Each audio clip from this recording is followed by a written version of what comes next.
నమస్కారం BJP TV news కి స్వాగతం. హెడ్లైన్ చూద్దాం.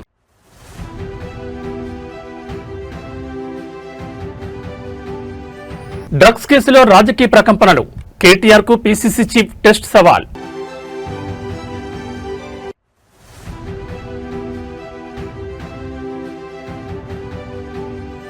ప్రపంచంలోనే అతిపెద్ద రివర్ ఫ్రంట్ గా మూసీ పునరుజ్జీవనం.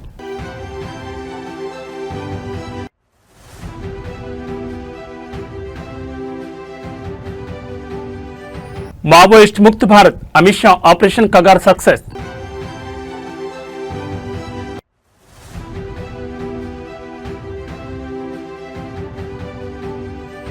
తెలుగు రాష్ట్రాల్లో 5 రోజుల పాటు వరుణుడి విలయం. IMD yellow alert. ఇక డీటెయిల్స్ చూస్తే మొయినాబాద్ డ్రగ్స్ కేసులో బీఆర్ఎస్ టీడీపీతో పాటు కాంగ్రెస్ మాజీ ఎమ్మెల్యే సంచలన విషయాలు వెలుగులోకి వచ్చాయి.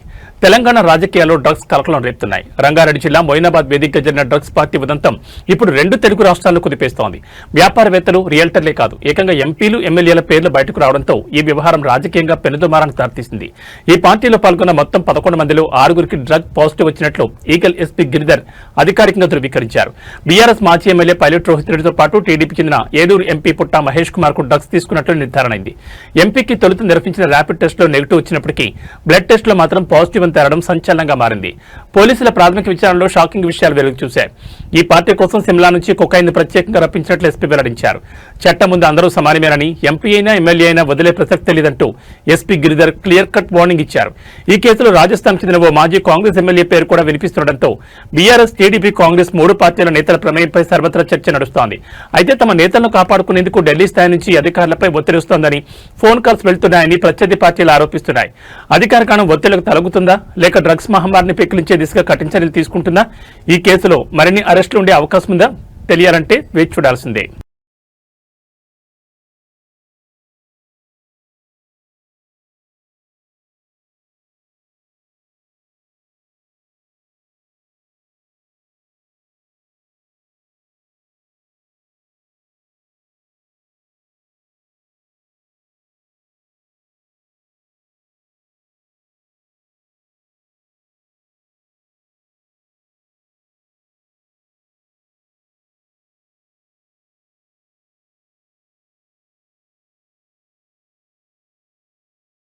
రేపటి నుంచి తెలంగాణ అసెంబ్లీ బడ్జెట్ నగారా మోగనుంది. నెలాఖరు వరకు సాగే ఈ కీలక సమావేశాలకు భాగ్యనగరం వేదిక కాబోతోంది. సమావేశాల తొలి రోజున ఉభయ సభలను ఉద్దేశించి గవర్నర్ ప్రసంగించనున్నారు. ఈ నెల 20వ తేదీన డిప్యూటీ సీఎం ఆర్థిక మంత్రి మల్లుపట్టి విక్రమార్క రాష్ట్ర బడ్జెట్ ను సభలో ప్రవేశపెట్టనున్నారు. విపక్షాలు సంధించే అస్త్రాలను తిప్పికొట్టేందుకు, ప్రజలకు వాస్తవాలు వివరించేందుకు అధికార కాంగ్రెస్ వ్యూహరచన చేస్తోంది. ఇరాన్, ఇజ్రాయెల్ యుద్ధం ప్రభావంతో పెరుగుతున్న పెట్రోల్, డీజిల్ మరియు వంటగ్యాస్ ధరలపై సభలో చర్చ జరగనుంది. అంతర్జాతీయ సంక్షోభం రాష్ట్రంపై చూపుతున్న ప్రభావాన్ని ప్రజలకు వివరించేందుకు సభ్యులు సిద్దమవుతున్నారు. ఇటీవల గోదావరి నదీ జలాల చుట్టూ రాజకీయ దుమారం రేగింది. ఏపీ ప్రాజెక్టుల విషయంలో ప్రతిపక్ష బీఆర్ఎస్, బీజేపీ చేస్తున్న ఆరోపణలను కాంగ్రెస్ తిప్పికొట్టనుంది. గతంలో కృష్ణా జలాలపై ఇచ్చినట్లే ఇప్పుడు గోదావరి జలాలపై పవర్ పాయింట్ ప్రజెంటేషన్ ఇచ్చే అవకాశం కనిపిస్తోంది. సింగరేణిలో నైనికోల్ బ్లాక్ టెండర్లు, అవినీతి ఆరోపణలపై విపక్షాలు ప్రభుత్వాన్ని నిలదీసే అవకాశం ఉంది. అయితే గనుల టెండర్ల ప్రక్రియలో పారదర్శకతను నిరూపించేలా కాంగ్రెస్ ఎమ్మెల్యేలు గట్టి కౌంటర్ ఇచ్చేందుకు రెడీ అయ్యారు. మొత్తానికి అటు అభివృద్ధి, ఇటు వివాదాస్పద అంశాల మధ్య ఈ అసెంబ్లీ సమావేశాలు అత్యంత వేడిగా సాగనున్నాయి. ప్రతిపక్షాల దాడిని కాంగ్రెస్ ఎలా ఎదుర్కొనుంది, బడ్జెట్ లో సామాన్యులకు దక్కే వాటా ఎంత అనే విషయాలు తెలియాలంటే మరికొన్ని గంటలు వేచి చూడాల్సిందే.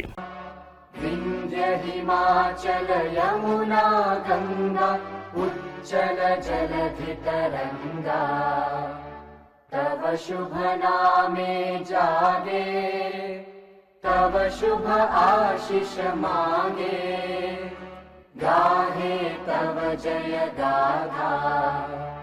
जन गण मंगलदायक जय हे भारत भाग्य विधाता। जय हे जय हे जय हे जय जय जय जय हे।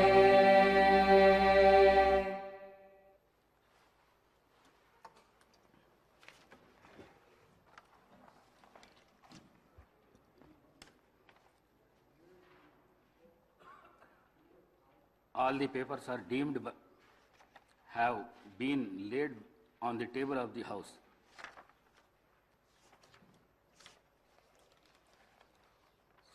సంతాప ప్రతిపాదన. సూర్యాపేట జిల్లాలోని సూర్యాపేట శాసనసభ నియోజకవర్గ సభ్యులు శ్రీ రామరెడ్డి దామోదర్ రెడ్డి గారి మృతి పట్ల ఈ సభ తీవ్ర సంతాపాన్ని వ్యక్తం చేస్తూ శోకాదులైన వారి కుటుంబ సభ్యులకు తన ప్రగాఢ సానుభూతిని తెలియజేస్తున్నది.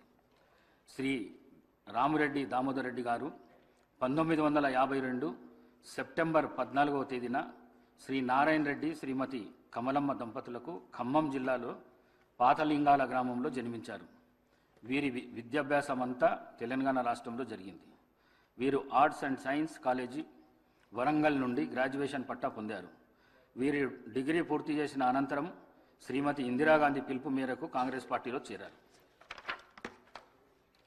వీరు 1985, 1989, 1989, 1994, 1994, 1999 మరియు 2004, 2009 టర్మ్లకు గాను తుంగతుర్తి నియోజకవర్గం నుండి శాసనసభ సభ్యుడిగా 4 పర్యాయములు మరియు 2009 నుండి 2014 మధ్యకాలంలో సూర్యాపేట నియోజకవర్గం నుండి గెలుపొందారు. మొయినాబాద్ డ్రగ్స్ పార్టీ కేసులో పొలిటికల్ హీట్ పీక్స్ కు చేరింది. బీఆర్ఎస్ మాజీ MLA pilot Rohit Reddy farm house లో దొరికిన కొకైన్ వ్యవహారంపై తెలంగాణ కాంగ్రెస్ ప్రెసిడెంట్ మహేష్ కుమార్ గౌడ్ సంచలన వ్యాఖ్యలు చేశారు.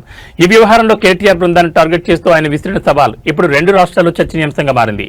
రేపటి నుంచి జరగబోయే అసెంబ్లీ సమావేశాలకు వచ్చే ముందు ఎమ్మెల్యేలు ఎమ్మెల్సీలు అందరూ డ్రగ్స్ టెస్టులు చేయించుకుని లోపలికి వెళ్దాం, దీనికి కేటీఆర్ సిద్ధమేనా అంటూ మహేష్ కుమార్ గౌడ్ ఓపెన్ ఛాలెంజ్ ఇచ్చారు. కేటీఆర్ మరియు ఆయన అనుచరుడు డ్రగ్స్ తీసుకుంటున్నారని అనుమానాలున్నాయని, అవసరమైతే కేటీఆర్ వెంటనే డ్రగ్స్ పరీక్షలకు రావాలని డిమాండ్ చేశారు.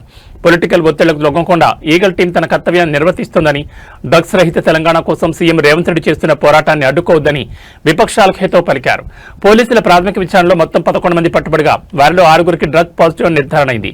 వీరిలో పైలట్ రోహిత్ రెడ్డి, బీఆర్ఎస్ మాజీ ఎమ్మెల్యే పుట్టా మహేష్ కుమార్ యాదవ్, ఏలూరు ఎంపీ టీడీపీ నమీద్ మిశ్రా, రితీష్ రెడ్డి, కౌశిక్, రవి, అర్జున్ రెడ్డి, ఈ జాబితాలో ఒక మహిళతో పాటు పలువురు బడా వ్యాపారవేత్తలు కూడా ఉండడం గమనార్హం. సిమ్లా నుంచి తెప్పించిన కొకైన్తో వీరంతా చిల్లవుతున్న సమయంలో ఈగల్ టీం మెరుపుదారి చేసి వీరిని అదుపులోకి తీసుకుంది. అధికార కాంగ్రెస్ విసిరిన డ్రగ్స్ టెస్ట్ ఛాలెంజ్ పై బీఆర్ఎస్ రియాక్షన్ ఎలా ఉండబోతోంది? రేపు అసెంబ్లీ గేట్ వద్ద నిజంగానే టెస్టులు జరుగుతాయా? ఈ డ్రగ్స్ కేసు ఇంకెంతమంది రాజకీయ నేతలు మెడకు చుట్టుకోనుంది? ఏం డ్రగ్స్ ఏంది, ఏం టెస్ట్, డ్రగ్స్ టెస్ట్ ఏంది? ఇచ్చినాక చెప్పు తీసి కొడతా, పడతాడా? నేను చిత్తశుద్ధిగా బయటకు వస్తా. నాతో అన్నాడు కాగా నేను ఒకటే అడుగుతున్నా, కాగా నేను కుల్లా అంటున్నా, డ్రగ్స్ కాదు, నా రక్తం తీస్తాడా, నా చర్మం తీసుకోపోతాడా, ఏం తీసుకోదా తీసుకోపోమను, నా బొచ్చుకాడు. నేను బయటికి చిత్తశుద్ధితో వచ్చినాక కరీంనగర్ చౌరస్తాల కమాన్ కాడ చెప్పు దెబ్బలు తింటాడు. నా చెప్పు కాదు మళ్ళీ అట్లా అంటే అవమానపరిచిండు, ఇంకేదైనా తొక్కలో రాగాలు తీస్తారు. ఆయన చెప్పుతో ఆయన కొట్టుకుంటాడా? ఇక్కడనే ఉంటా రమ్మను, ఏ డాక్టర్ని తీసుకొస్తాడో, ఏ గుండు కొట్టడాయని తీసుకొస్తాడో తీసుకురమ్మను, నా బొచ్చిస్తా, నా రక్తం ఇస్తా, నా గోర్లు ఇస్తా, అని బొంద ఏం కావాలంటే అది ఇస్తా, నా కిడ్నీ ఇవ్వండి, కిడ్నీ కూడా ఇస్తా అని తెలివిందా అసలు? మనిషి పశువా? ఏం చేసినవరా బాయ్ కరీంనగర్ కంటే చెప్పే ముఖం లేదు. పిచ్చార్పులు, గావు కేకలు, పెడబొబ్బలు, హౌల మాటలు. మొయినాబాద్ డ్రగ్స్ కేసులో పెను సంచలనం వెలుగు చూసింది. కేవలం కొకైన్ పార్టీ మాత్రమే అనుకున్న ఈ వ్యవహారం ఇప్పుడు తుపాకీ గర్జన వినిపించింది. తనిఖీలకు వెళ్లిన ఈగల్ ఆపరేషన్ టీంపై నిందితులు కాల్పులకు తెగపడడం రాష్ట్ర వ్యాప్తంగా కలకలం రేపుతోంది. ఫామ్ హౌస్ పై దాడి చేసిన సమయంలో ఢిల్లీకి చెందిన నమీష్ శర్మ అనే వ్యక్తి పోలీసులపైకి కాల్పులు జరిపారు. నిందితుని వెంటనే అదుపులోకి తీసుకున్న పోలీసులు అతనిపై ఆర్మ్స్ యాక్ట్ కింద కఠిన కేసులు నమోదు చేశారు. కాల్పులకు ఉపయోగించిన గన్, బుల్లెట్లను స్వాధీనం చేసుకున్నారు. కాల్పులకు వాడిన ఆ తుపాకీ నిందితుడు రితీష్ రెడ్డికి చెందిన లైసెన్స్డ్ గన్ గా చేవెళ్ల డీసీపీ యోగేష్ గౌతమ్ నిర్ధారించారు. ఘటనా స్థలంలో 2 గ్రాముల కొకైన్తో పాటు అత్యంత ఖరీదైన విదేశీ మద్యం బాటిళ్లను ఈగల్ టీం స్వాధీనం చేసుకుంది. డ్రగ్స్ పాజిటివ్ వచ్చిన 5గురిని తదుపరి వైద్య పరీక్షల నిమిత్తం ఆసుపత్రికి తరలించారు. అధికార పార్టీ నేతలకు చెందిన ఫామ్ హౌస్ లో డ్రగ్స్ దొరకడమే కాకుండా పోలీసులపై కాల్పులు జరగడం ప్రభుత్వానికి, పోలీస్ శాఖకు సవాల్గా మారింది. రాజకీయ పలుకుబడి ఉన్న వ్యక్తులు ఈ కేసులో ఉండడంతో ప్రభుత్వం ఎలాంటి చర్యలు తీసుకుంటుందో వేచి చూడాలి.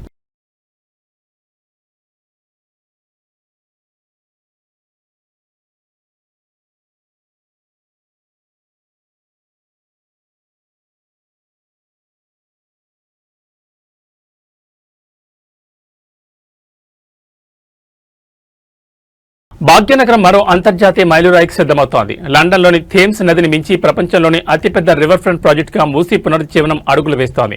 ముఖ్యమంత్రి రేవంత్ రెడ్డి సర్కార్ అత్యంత ప్రతిష్టాత్మకంగా తీసుకుంది ఈ ప్రాజెక్టు విషయంలో. లండన్ థేమ్స్ నది ప్రాజెక్టు 39 కిలోమీటర్లు మాత్రమే ఉంటే మన మూసీ ప్రాజెక్టు ఏకంగా 55 కిలోమీటర్ల పొడవును విస్తరించి ఉంది. మొదటి దశలో 21 కిలోమీటర్ల మేర పనులు చేపట్టనున్నారు. దీనికోసం భూసేకరణ కాకుండానే సుమారు 6,500 నుండి 7,000 కోట్ల వ్యయమవుతుందని అంచనా.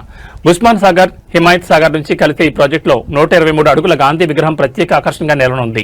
100 మీటర్ల ఎత్తున భవనంపై ఈ విగ్రహాన్ని ఏర్పాటు చేయనున్నారు. సీఎం రేవంత్ రెడ్డి బృందం ఇప్పటికే ప్రపంచంలోని ప్రముఖ రివర్ ఫ్రంట్లను పరిశీలించి ఈ మాస్టర్ ప్లాన్ రూపొందించింది. ఏడాదికి 40 బిలియన్ల మంది సందర్శకులు, దేశ ఆర్థిక వ్యవస్థలో 30% వాటా టూరిజందే. నిత్యం 1.5 లక్షల మంది పర్యాటకులు, రోజుకు 7,000 మంది సందర్శకులు, 85,000 మందికి ఉపాధి.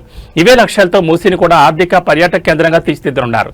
నదిలోకి మురుగునీరు చేరకుండా అడ్డుకోవడం, స్వచ్ఛమైన నీటి ప్రవాహాన్ని పునరుద్ధరించడం, నగర రవాణా వ్యవస్థను సులభతరం చేసేలా మొబిలిటీ కారిడార్ నిర్మాణం, లౌకిక భావాలకు తెలంగాణ సంస్కృతికి అద్దం పట్టేలా నిర్మాణ శైలి, నదీ తీర ప్రాంతాన్ని ప్రజల కోసం పార్కులు, వాకింగ్ ట్రాక్లు, పర్యాటక కేంద్రాలుగా మార్చడం. మూసీ అంటే కేవలం ఒక నది మాత్రమే కాదు, హైదరాబాద్ ఆర్థిక నాడులను కదిలించే ఒక భారీ ప్రాజెక్ట్. వేలాది మందికి ఉపాధి, లక్షలాది మందికి పర్యాటక అనుభూతిని అందించబోతున్న ఈ ప్రాజెక్టుతో తెలంగాణ కీర్తి ప్రపంచవ్యాప్తం కానుంది.